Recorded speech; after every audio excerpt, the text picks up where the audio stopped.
ሙታን መላጣ ናውጣ ዑመር ቢራታ ናውጣ መላጣ እንዳልሰነጠቀል ናውጣ ምንድነው ሙታን ማስፈረም ጀመርክ ሙታን ለምን ነው በተከበርኩበት ምታዋረደኝ የፈለከውን ተጫወት ውሰድ እኔ እከፍላለሁ አላልኩም ወይ አሁን ካመጣበት ወጥተህ ትጠላታለህ ጂኒን አታምጣ ሸለፈታ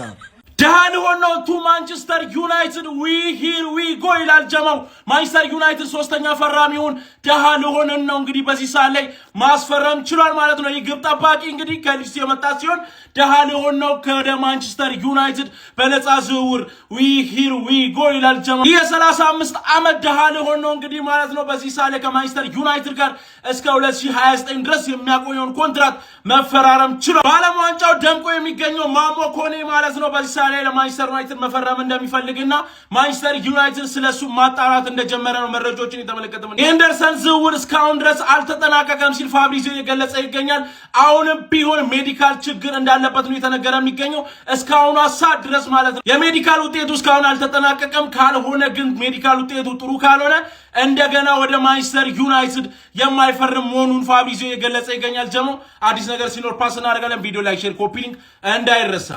ካርል ዳርሎ ቱ ማንቸስተር ዩናይትድ ሂር ዊ ጎ ተብሏል ከሰዓታት በፊት የዘ አትሌቲክ ጸሐፊ የሆኑት ላውሪ ዊትዊል እና ፓትሪክ ቦይላን ይፋ እንዳደረጉት ከሆነ ካርል ዳርሎውን ከሊድስ ዩናይትድ ለማስፈረም ክለባቸው ማንቸስተር ዩናይትድ ከፍተኛ የሆነ እንቅስቃሴ እንዳደረገ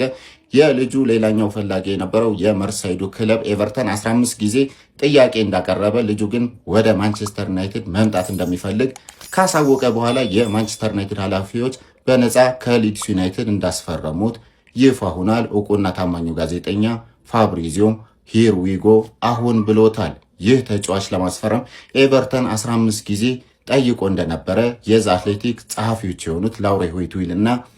ፓትሪክ ቦይላንድ ለዘ አትሌቲክ ይፋ አድርጓል ይህንን ፊርማ ከ10 ስንት ሰጥቷላችሁ ማንኩኒያስ ሐሳባችሁን ኮሜንት ሴክሽን ላይ አስቀምጡልኝ ለቤቱ አዲስ ከሆናችሁ የፕላስ ምልክቷን አጥፉ ኮፒ ሊንክ ሼር ሪፖስት እያደረጋችሁ ለተወዳጁና ለሰፊው የማንቸስተር ዩናይትድ ደጋፊ ይህን ቪዲዮ አድርሱልኝ ማንቸስተር ዩናይትዶች ካርል ዳርሎን እንግዲህ ከሊድስ ዩናይትድ ማስፈረማቸውን ደግሞ ለማስፈረም መስማማታቸውን ሄር ዊ ጎ ሲል እንግዲህ ፋብሪዚዮ ዘግቦታል ትናንትና አንድሬ ሳንቶስን ከቼልሲ ለማስፈረም የተስማሙት ዩናይትዶች ዛሬ ደግሞ ሁለተኛ ግብ ጠባቂ ካርል ዳርሎን ከሊድስ ዩናይትድ እንደሚያስፈርሙ ነው የሚጠበቀው ዩናይትድ አልታይ ባይንደርን እንግዲህ በዚህኛው የክረምት ዝውውር ይለቀዋል ኦናና በቱርኩ ክለብ እንግዲህ በውሰት ይቆያል ስለዚህ ከሴኒ ላመንስ በመቀጠል ሁለተኛ ግብ ጠባቂያችን ካርል ዳርሎን መሆኑን ይፋ ተደርጓል እሺ ክለባችን እኛን ማስደመሙን አላቆመም ዛሬ የ35 ዓመቱን ግብ ጠባቂ ካርል ዳርሎ የተባለውን ግብ ጠባቂ ማስፈረም ችሏል ያው ለምዳለው ተብሎ ነው እንጂ የ36 ዓመት በረኛ በዚህ ሰዓት አላቅም ባይንደርም ክለቡን ይለቃል ተብሎ ይጠበቃል ምክንያቱም ተጠባባቂ በረኛ ሆን ይችላል እሱና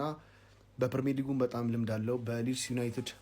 በኒውካስትል ከ2013 እስከ 2023 አካባቢ እስከ 2022 ድረስ በግብ ጠባቂነት አገልግሏል ክለቡን ጥሩ ብቃቶቹ ፔናልቲ ሴቭ ማድረግ ይችላል በኒውካስትል የብሩኖ ፔናልቲ እንዴት እንዳዳናት እናስታውሳለን ኤክስፒሪየንስ አለው በጣም ድንቅ ኳስ የማዳን ብቃት አለው ሹት ስቶፒንግ ብቻ አላቅም 36 ዓመት ይጥቀማን አይጥቀማን አላቅም ለበረኛ በርግጥ ምንም ችግር የለውም ግን ክለባችን በትራንስፈር እያስደመመን ነው በስማ አይ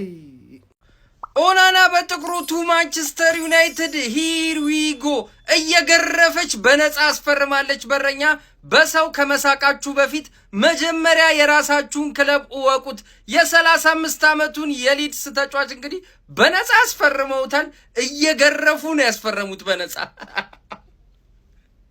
ዩናይትድ እና ፍርሚያው ቀጥሏል ማለት ነው ተጫዋች ማስፈረሙን ቀጥሏል የማይታወቁ ተጫዋች ጥቅም አልባ ተጫዋች መሰብሰቡን ጀምሯል ለማንኛውም ግን ካርሎስ ዳርሎን የተባለ ተጫዋች ከሊድስ ዩናይትድ ማስፈረሙን ፋብሪዚዮ ሮማኖ ገልጿል ያው የላመንስ ተተኪ አድርገው ለማምጣት ጥረት እያደረጉ ነበር እና በመጨረሻም ይሄን በረኛ ተጠባባቂ በረኛ ለማድረግ እንግዲህ ማስፈረማቸው ተገልጿል ያው በጣም የሚያስቅ ዝውውር ነው እያየን ያለ ነው የሚያስፈልጉ ቦታዎች ላይ ተተው የማያስፈልጉ ቦታዎችን እያረሙ ነው ምክንያቱም ደግሞ ከዚህ በላይ የሚያስፈልጉን ብዙ ተጫዋቾች ላይ መሯራት ሲኖርባቸው ያው ማላስፈላጊ የሆኑ ነገሮች ላይ ሰዓት እያባከኑ ነው ብያስባለሁ ለማንኛውም ግን በረኛ ማስፈረማችን ተገልጿል የክረምቱ ሶስተኛ ፈራሚያችንን አሳክተናል ካርል ዳርሎ ወደ ማንቸስተር ዩናይትድ ሂር ዊ ጎ ተብሏል ማለት ነው። ያው የሴላመንስ ምክትል ይሆናል ወይም ደግሞ ሴላመንስን ያግዛል ተብሎ ነው የመጣው። ያው አልታይ ባይንደር ማንቸስተር ዩናይትድ እንደሚለቅ ይጠበቃል ማለት ነው። በነፃ ፍሪ ኤጀንት ነበረ፣ በነፃ ነው ያስፈረምነው። ለማንኛውም የክረምቱ ሶስተኛ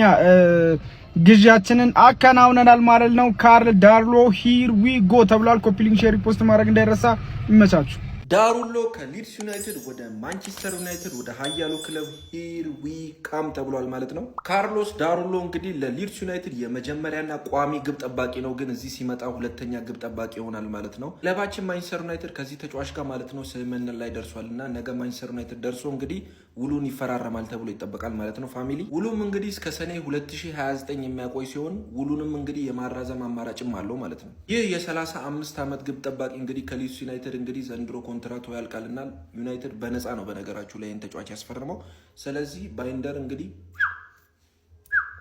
ለማንኛውም ስለዚህ በረኛ ምን ሐሳብ አላችሁ? ሐሳባችሁን ኮሜንት ላይ አስቀምጡልኝ። ይሄ አዲስ አካውንት ነው፣ ፎሎ ላይ ሼር ማድረግ እንዳይረሳ። ይመቻችሁ። አዲስ ነገር ሲኖር ፓስ እናደርጋለን።